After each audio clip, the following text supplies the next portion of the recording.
What's up, guys? Welcome back. Today I'm just doing a little overview video on this Durston backpack, 40-liter backpack that was made in conjunction with Drop.com. I've had it since this past spring, and I've taken it on 2 backpacking trips and maybe 1 or 2 day trips. So I don't have a ton of experience with this particular pack. That's why it's not going to be a very in-depth review, just kind of an overview. So the reasons why I bought this particular pack, the features that attract me to it are the Zpacks materials that it uses, which are essentially waterproof. It's not seam sealed, so not totally waterproof. The AquaGuard zippers that it uses on the pockets. The overall weight, 32.6 ounces, I believe, is the list weight for this. This is the medium, by the way. And if I can find my scale, let's weigh it. This is just a luggage scale, so not the most accurate. See if we get in that ballpark of 32.6 ounces.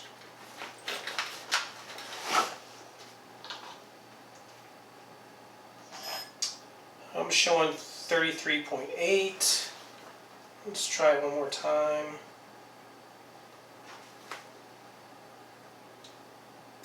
No, this is showing 32.8. So I'd say it's pretty close enough. 32.5 ounces or so.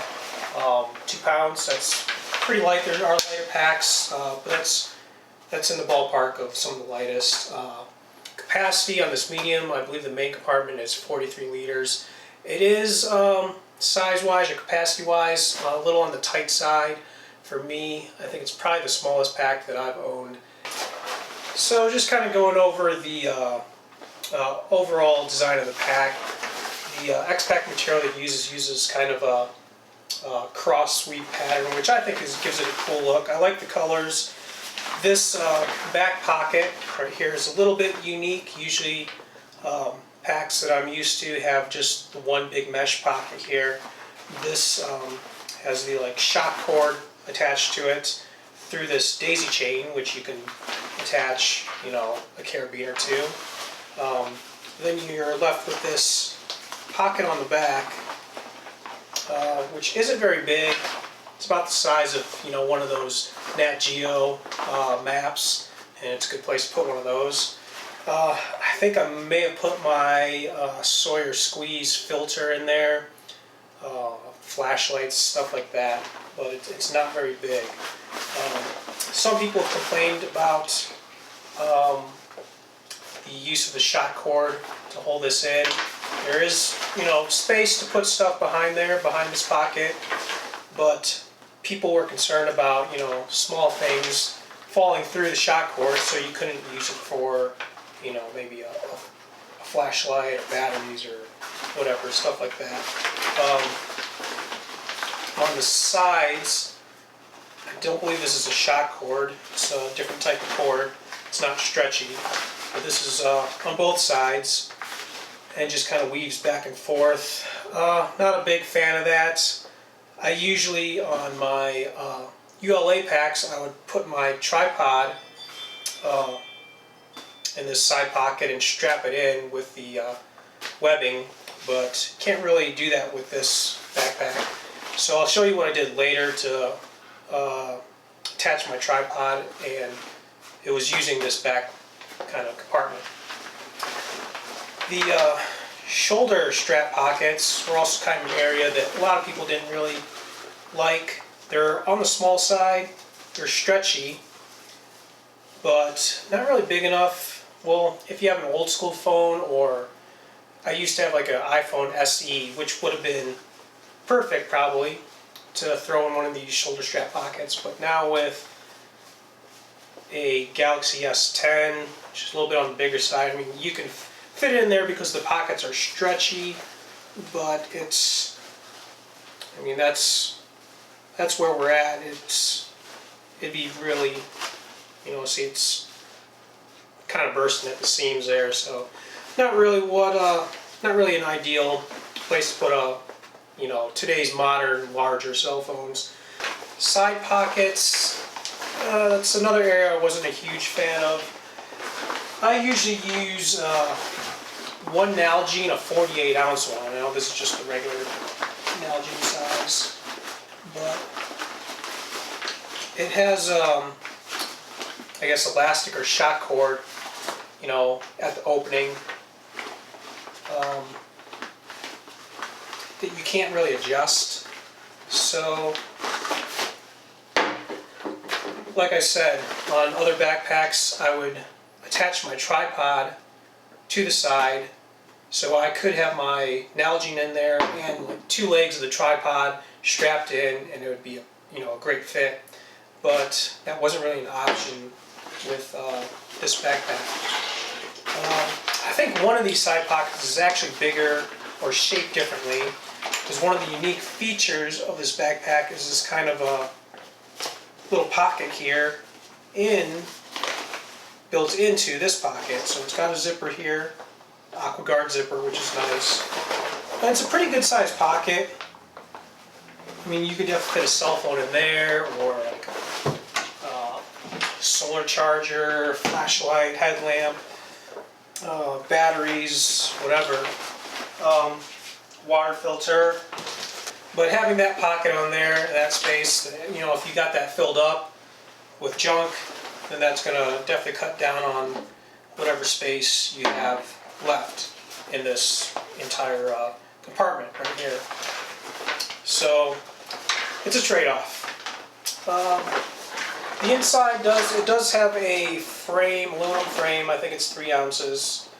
But the main compartment is just somewhat narrow, and it's kind of a good thing, I feel, in some ways, because I really felt like it kept the weight of the pack closer to my body, instead of, like, you know, being able to really stuff a lot of crap in here and having the pack bulge out. I felt it really kept things in tight, and I guess you could say it helped with balance, but just it felt like it carried the weight that I did have in here well, because it was a little bit closer to my body than with other packs that I've used. I don't know.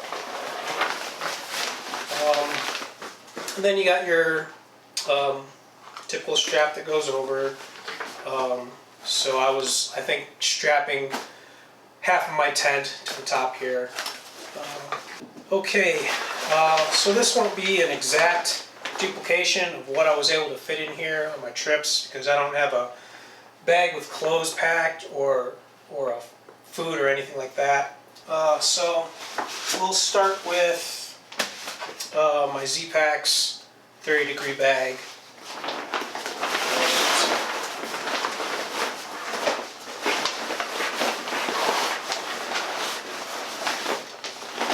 So already I'm pretty much jamming that in there, and it's in there tight.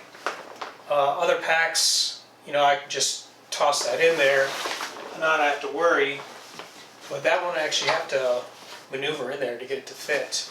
So this pillow does compress a little bit, and even though it's not the one I used, we'll use it for this demonstration, so that'll kind of even things out with the fact that I'm not going to put any clothes or food in here.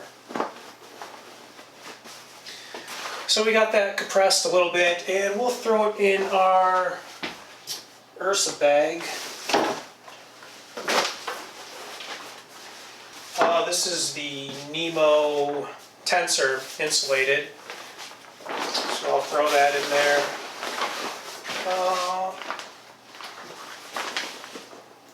My food I would usually put at the top. Usually I would put in my down jacket necks. I don't have that at the moment, but these are down booties that I got this summer off Amazon that were super cheap. I think they weigh like 2.5 ounces.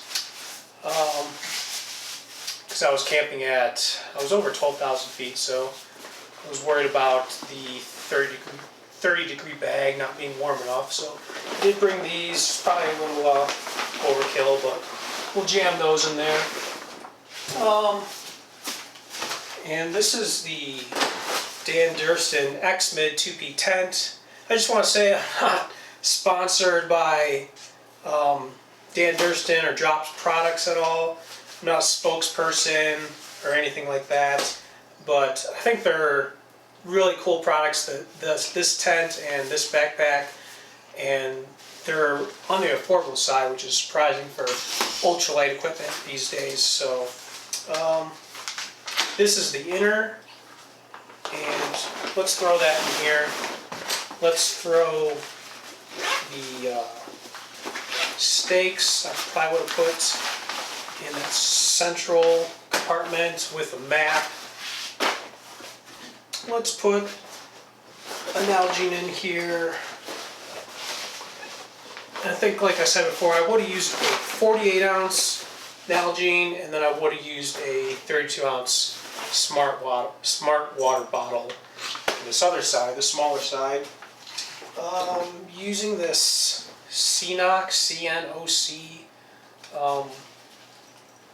bag for water, which is an awesome product too that I really like.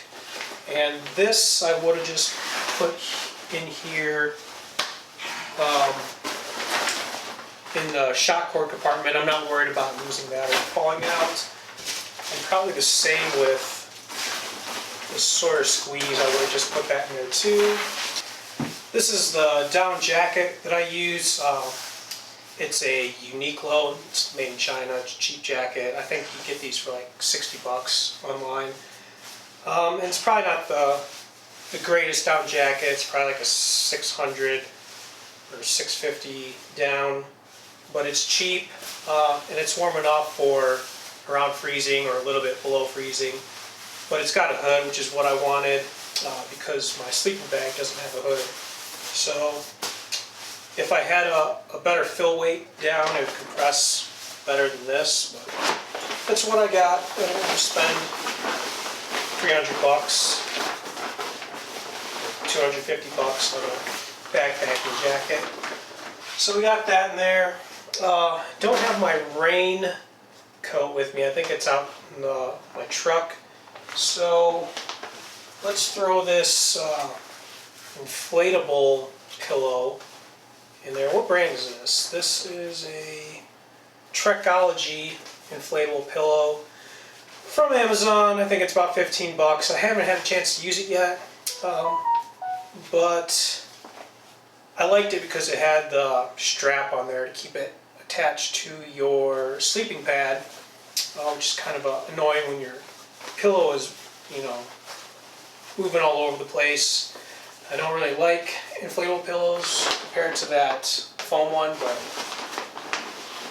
sometimes you gotta make exceptions.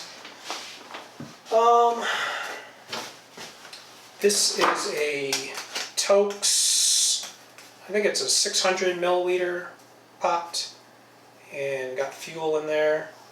A 4-ounce canister fits inside. And this is the Soto Windmaster stove, which is a great little stove made in Japan. A little on the pricey side though.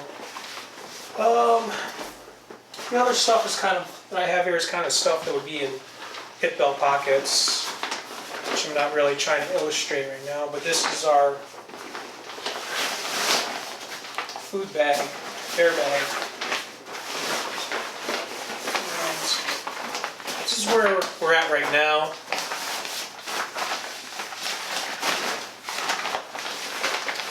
So that's pretty good capacity, but like I said, I'm missing clothes, food, and camera gear too. So I could probably fit one more major thing in this compartment. It would have to either be camera or closed food, one or the other. And then the tent fly would have to be strapped to the outside. So let's just roll this up, and I believe the only closure is just rolling it, clipping it over like that. There's no clips on the side. Some packs have. Put our tent fly on top.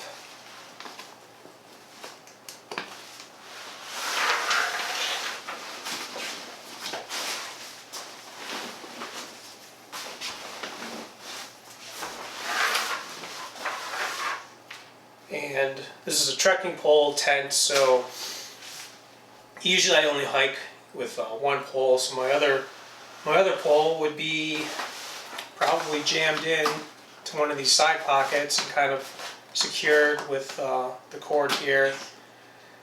Also need a place for my trowel. So we're starting to run out of room here. This is my foam seat pad that I got this year, but I don't think I even used it because it was just wouldn't really fit anyway. I mean, I could find a place for it, but there was nowhere really convenient. You know, this is something that I would have hoped I could throw in this back pocket, but I have to save room for my tripod.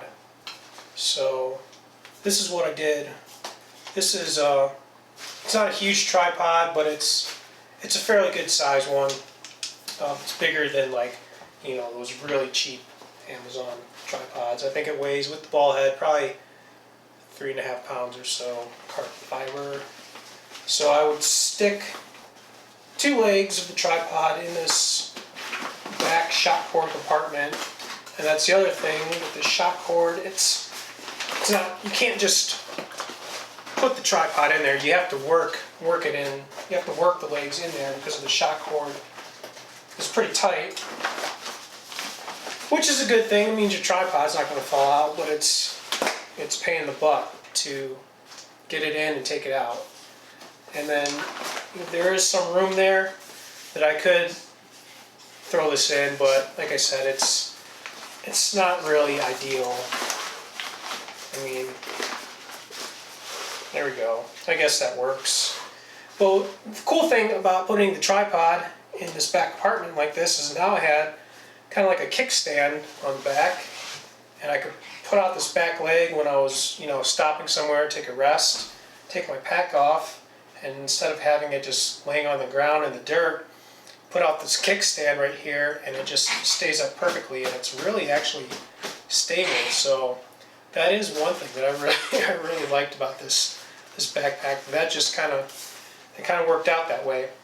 So I don't know how well you guys can see that, but I think I was saying before how the pack, you know, back to front or front to back, however you want to say it, is somewhat narrow, but that's kind of a good thing because it keeps, you know, everything in your pack and the weight of the pack closer to your body, which I think helps with balance, and it just made for a more comfortable carry as opposed to having weight sticking further out and kind of, you know, maybe pulling you back or just kind of messing with your gait as you walk, as you hike. So I thought that was kind of a good thing.